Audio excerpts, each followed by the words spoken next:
माननीय उच्च न्यायालय के प्रति अपना सम्मान व्यक्त करते हुए इस फैसले का अभिनंदन करता हूं, स्वागत करता हूं। हम पहले दिन से बड़े साफ शब्दों में कह रहे थे कि ये मामला सामान्य स्थिति का मामला नहीं है। बिमल नेगी जब गुम हुए थे उस वक्त भी हमने विधानसभा के अंदर कहा था कि उनको तलाश करने में सरकार सक्रिय भूमिका निभाए, लेकिन सरकार बहुत गंभीर नहीं दिखी हमें।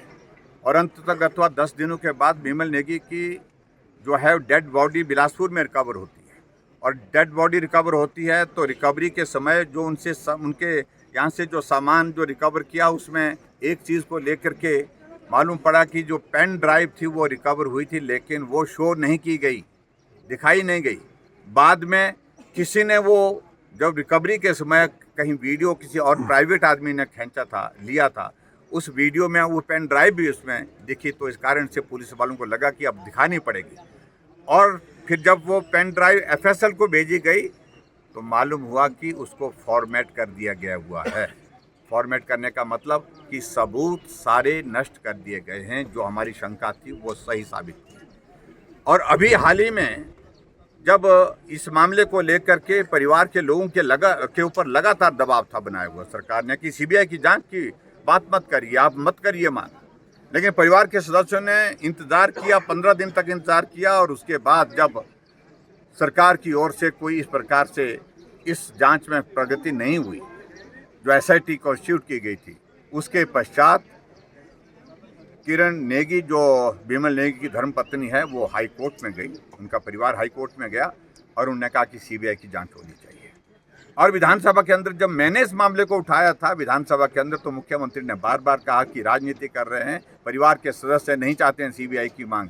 मैं मुख्यमंत्री से पूछना चाहता हूं कि अगर सीबीआई की मांग परिवार के सदस्य कर रहे हैं तो उसमें हमने क्या गलत किया?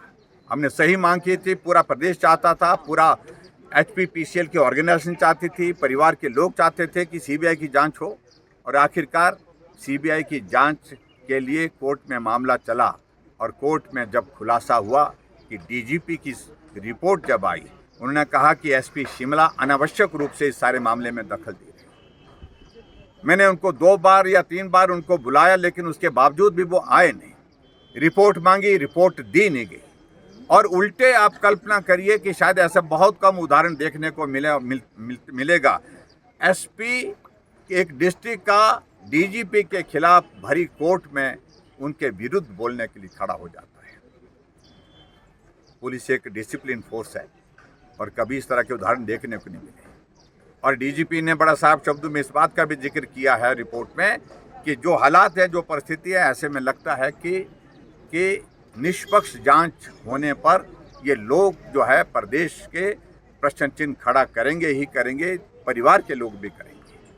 ऐसी सूरत में आगे बढ़कर के जब एसीएस होम की रिपोर्ट, उसमें भी जिक्र आया कि दबाव डालने की कोशिश हुई, रिपोर्ट को बदलने के लिए कहा गया, लेकिन उसके बावजूद उन्होंने कहा कि मैं रिपोर्ट नहीं बदल सकता हूं। और ऐसी चीज़ों के कारण जब कोर्ट ने जब संज्ञान लिया, और संज्ञान लेने के बाद जब फैसला आज आया, उस फैसले का मैं अभिनंदन करता हूं, स्वागत करता हूं।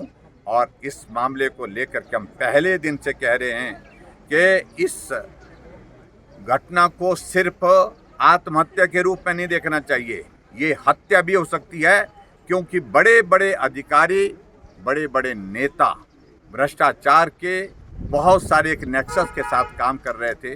चाहे वो पेखूविला का प्रोजेक्ट है, चाहे वो शोंगटोंग का प्रोजेक्ट है, बहुत सारे प्रश्न खड़े हुए हैं उन दोनों प्रोजेक्ट में।